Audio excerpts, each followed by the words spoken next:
Hola, mis queridos, muy buenos días, como estão todos do sétimo ano? Muito bem, espero que vocês estejam todos muito bem, pessoal, estejam se cuidando, tá? Hoje vamos aí para mais uma aula de espanhol, capítulo 8, segunda parte do capítulo 8, tá? Esse capítulo, como vocês já viram nas aulas anteriores, ele se chama Havia uma vez, tá? Então a gente vai continuar os trabalhos com esse capítulo 8, é o último capítulo do nosso livro, certo? E vocês devem estar se perguntando, mas aí, professor, o que a gente vai estudar depois que terminar o livro? A gente vai fazer pequenas retomadas, tá? Com relação aos conteúdos do sexto ano. Como vocês não tiveram espanhol no passado, então esse conteúdo mais básico do sexto ano vocês perderam, tá bom? Então o professor vai fazer revisão, tá? Dos conteúdos do sexto ano e aplicar para vocês, beleza? Para que vocês tenham também a base do sexto ano, que vai complementar com aquilo que vocês já vêm aprendendo esse ano na disciplina de espanhol, tá bom? Então fiquem tranquilos que a gente vai providenciar os conteúdos para que vocês tenham espanhol até o final do ano, bem tranquilo, tá bom? Então, adiante. Extra classe de número 14, já, tá? Então, nossa 14ª aula já desse período EAD, né, pessoal? Então, muito importante para a aula de hoje, como em todas as aulas, eu gosto de frisar isso, pode até parecer um pouco repetitivo, mas tenha sus materiais a la mano, tá? Não adianta você só assistir a aula sem ter o material para fazer anotações, para já ir respondendo algumas atividades que em algumas aulas a gente faz juntos, tá? A gente faz coletivamente. Então tenha sempre os materiais em mãos, tá? Lápis, caneta, borracha, o seu caderno para fazer anotações, o seu próprio livro também, tá? Continuando então, pessoal, nesta classe, na classe de hoje, vamos falar de pretérito imperfecto de indicativo, tá? Na aula número 12, a gente falou sobre o pretérito imperfeito do indicativo para verbos regulares e hoje a gente vai falar para verbos irregulares, tá? Então, pretérito imperfecto de indicativo para os verbos irregulares e também vamos falar sobre os indefinidos, tá? Em português a gente fala os pronomes indefinidos, tá? Em espanhol só se diz indefinidos, tá bom, pessoal? A gente não utiliza o termo pronome, tá? Então, só indefinidos nesse caso, beleza? Então, de primeiro, pretérito imperfecto de indicativo, certo? Para os verbos irregulares, como eu já disse, tá? Página 172. Então, peguem o livro de vocês, vão lá para a página 172 para acompanhar o conteúdo, tá? Então, recapitulando um pouquinho, tá? Se utiliza o pretérito imperfecto de indicativo para descrever um objeto, descrever uma persona, um animal, um lugar, uma situação, etc., em passado. Tá? Então, a gente utiliza esse tempo em modo verbal, pretérito imperfeito do indicativo, para fazer descrições de coisas, de pessoas, de animais, de lugares, de situações, tá? E assim por diante. No passado. Pretérito é passado, tá? Então vamos lá. Exemplo. A los fines de semana iba a caminar por los campos en la finca de mi abuelo. Nos finais de semana ia a caminhar pelos campos na fazenda do meu avô, tá? Beleza? Então, eu coloquei o Joe entre parênteses aqui para vocês saberem que essa forma verbal aqui, irregular, tá? Do verbo ir no pretérito imperfeito do indicativo, tá? Se refere à primeira pessoa do singular, que é yo, tá? Professor, onde eu consulto isso aqui? Na página 172, vocês têm lá uma tabelinha de conjugação para os verbos ser, ir e ver em passado, tá? No pretérito imperfeito do indicativo, beleza? Outra função para esse pretérito também é utilizado para expressar ações habituais ou repetitivas em passado. Então a gente tem essas duas funções, tá? Descrever um objeto, uma pessoa, um animal, um lugar, uma situação, uma coisa que aconteceu no passado, tá? Ou também expressar ações habituais, ações repetitivas no passado, algo que a gente fazia corriqueiramente, que era cotidiano nosso no passado. Querem ver o exemplo? Vamos lá. Éramos, nós outros, tá? Então aqui o professor de novo colocou entre parênteses para vocês saberem que essa forma verbal do verbo ser no passado, no pretérito imperfeito no indicativo, tá? essa forma verbal aqui se refere à primeira pessoa do plural, que é nosotros. Então, estou falando de nós, tá? Éramos muito próximos de nuestra abuela Maria. Então, éramos muito próximos da nossa avó Maria. Não disse ela faleceu, alguma coisa assim, tá? Mas diz respeito a uma ação que era habitual no passado, tá? Éramos muito próximos de nossa avó Maria, tá? Então, se vocês olharem na tabelinha da página 182, vocês vão ver que a forma verbal do verbo ser no pretérito imperfeito indicativo, ou seja, lá no passado, tá? Para a pessoa do nosotros, que é a primeira pessoa do plural, fica éramos. Essa forma verbal do verbo ser fica como éramos, tá bom? Então, muita atenção. Não é difícil, só que vocês precisam ter atenção para saber como fica a forma verbal adequada quando eu vou conjugar, tá? Pessoal, normalmente nos exercícios tem essa indicação aqui, entre parênteses, tá? De quem é a pessoa a qual eu tenho que me referir como verbo, tá? Então fica mais fácil para você saber. Você só vai lá na tabelinha, olha qual que é a forma verbal respectiva e coloca na sua resposta, tá? Bem tranquilo. En la página 172 hay una tabla con la conjugación de los verbos irregulares ser, ir y ver em pretérito imperfeito indicativo. Então é sobre essa tabela que eu estava falando para vocês, tá?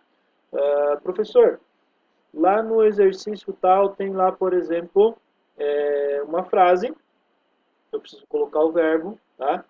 No pretérito imperfeito indicativo vai ser um verbo irregular, a pessoa é a terceira pessoa do plural, eles, os, teles. Como que fica a forma verbal? Você vai lá na tabelinha, vai ver qual é o verbo que está pedindo e vai colocar a forma verbal conforme a pessoa respectiva que está lá, tá? É para isso que serve a tabela, como uma referência para que eu saiba a forma verbal adequada que eu preciso utilizar. Fechou? Então, vamos dar sequência. Adelante. Agora eu vou falar um pouquinho para vocês sobre los indefinidos. Como eu falei para vocês, em português a gente utiliza o termo pronome indefinido, tá? Em espanhol não é utilizado, simplesmente los indefinidos, tá?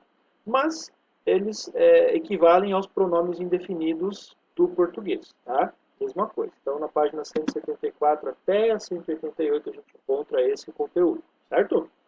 Bueno, los indefinidos indican una cantidad o identidad de maneira indeterminada ou imprecisa. Tá? Então, esses indefinidos eles indicam quantidade, tá? Ou a identidade de alguém ou de alguma coisa de uma maneira indeterminada, imprecisa, que eu não consigo determinar se é aquela pessoa de quem estou falando ou se é uma pessoa qualquer, tá? Se é aquele objeto ou se é um objeto qualquer, beleza? Então ele é indefinido. O nome já diz tudo, tá, pessoal? Então aqui a gente tem alguns exemplos. Algo, nada. Então aqui eu já coloquei os termos contrários, os antônimos, tá? Algo tem algo, nada. Alguno ou alguna, ninguno ou ninguna. Vários, alguien, nadie, tá? Nadie significa ninguém, tá, pessoal? E nada significa não ter nada, não ter nenhuma coisa. Então, notem aqui que as duas palavras são bem parecidas, nada e nadie. Nada significa não ter nada, tá bom? Não haver nada, no sentido de objetos e assim por diante. Nadie é utilizado para pessoas, tá bom? Então, muita atenção. Outro, qualquer ou qualquiera, mucho ou mucha, muchos ou muchas, então tem a variação aqui do masculino e feminino, do singular e do plural, assim também como para pouco, pouco, pouca, poucos e poucas, tá?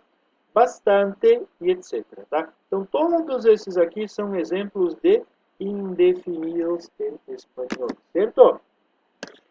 Puedes hacer algo por mim? Olha esse algo aqui, pessoal, ele tem um sentido geral, um sentido vago, né? Um sentido general, um sentido vago. Não tem um sentido de especificar. O que seria esse algo que a pessoa quer fazer? Algo mais específico seria, por exemplo, pode fazer o favor de trazer um copo de água para mim? Puedes hacer el favor de traerme um vaso de água? Tá? Aí seria específico. Mas aqui, puedes hacer algo por mim? Sim, mas que vou fazer por ti? O o que eu vou fazer por você, tá? Tá vago, não está especificando, beleza? Seguindo, utilizamos algum e nenhum, sin la o, delante de substantivos masculinos em singular. Então presta atenção, aqui o professor tinha colocado os exemplos aqui, alguno e ninguno. Assim é como a gente escreve esses dois indefinidos em espanhol, tá? Mas, diante de substantivos masculinos no singular, eles perdem esse ozinho final aqui, tá? Somente diante de substantivos masculinos em singular. Diante de todo o resto, continua igual, tá? Se for substantivo no plural, for mais de um, aí é ningunos e algunos, tá? Aí volta o ozinho junto com S. Mas quando for diante de substantivo masculino no singular, ele perde esse o final, tá? Olha lá o exemplo. No tenho nenhum livro de português para prestar-te. Eu não tenho nenhum livro de português para emprestar para você, tá? Então aqui, substantivo, livro é um substantivo. Masculino, termina com o. Singular, não tem S, é um só, um livro. Nesse caso, utilizo ninguém. Olha aqui, perde o O e ganha uma tilde, ganha um acento, tá? Então, diante, vou repetir, diante de substantivos masculinos singular, algum e nenhum perdem lá o final.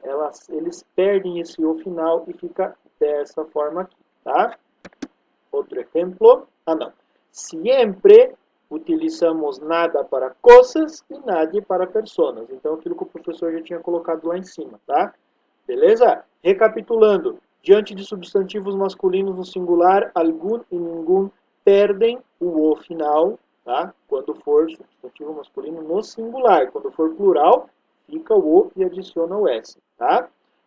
E nada para coisas e nadie para personas. Sempre, tá? Então, muita atenção para não confundir. ¿Certinho? Bueno, entonces, ahora es contigo. Bueno, una de las partes muy importantes de nuestra clase, sim, é a hora em que vocês colocam a mão na massa, em que vocês vão trabalhar, tá? Então, atividade do capítulo 8, parte 2, tá bom? A última parte do nosso capítulo 8. Página 172, exercícios E e F, tá? Então, vocês vão fazer aqui para o pretérito imperfeito de indicativo de los irregulares, dos verbos irregulares, vocês vão fazer atividades E e F da página 172, tá? Bem tranquilo, beleza? Vocês vão ver aí os verbos que estão colocados na letra E, eles estão dentro do quadrinho, vocês vão colocar esse verbo, conjugando ele de maneira adequada, tá? Obviamente, beleza? E na letra F vocês vão colocar o verbo que está entre parênteses. Vocês vão conjugar o verbo entre parênteses aí. Em algumas frases já diz qual é a pessoa que está fazendo a ação. Por exemplo, na letra A diz assim, como espacinho tus abuelos. E o verbo que você vai conjugar é ser. Tus abuelos são ellos. Tá? Então você vai lá na tabelinha, vai ver o verbo ser. No ellos é eran. A forma verbal fica eran. Portanto, como eran tus abuelos? Tá? Fica assim a resposta. Beleza? Tranquilo? E nas páginas 174 e 175, os exercícios que falam sobre os indefinidos A, B, C e D. Tá? Para quem prestou atenção na aula, o professor já deu a resposta do exercício A. Tá? Já está dada a resposta aí. Bem tranquilo para fazer. Beleza? Meus queridos, agradeço a atenção de vocês. Espero que vocês tenham gostado da nossa aulinha de hoje. Bem tranquilo. Tá? Buenos estudios. Não se esqueçam que o prazo para entrega do trabalho avaliativo do segundo bimestre é hoje, dia 29. Tá? Vocês terão 3 notas nesse bimestre.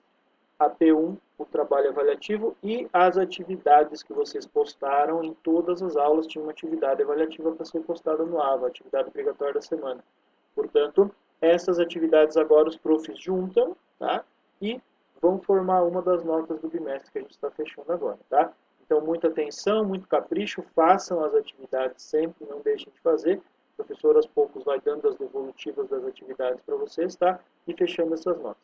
Beleza, gente? No mais, um grande abraço para todos vocês e a gente se vê daqui a pouquinho no chat. Valeu, tchau, tchau.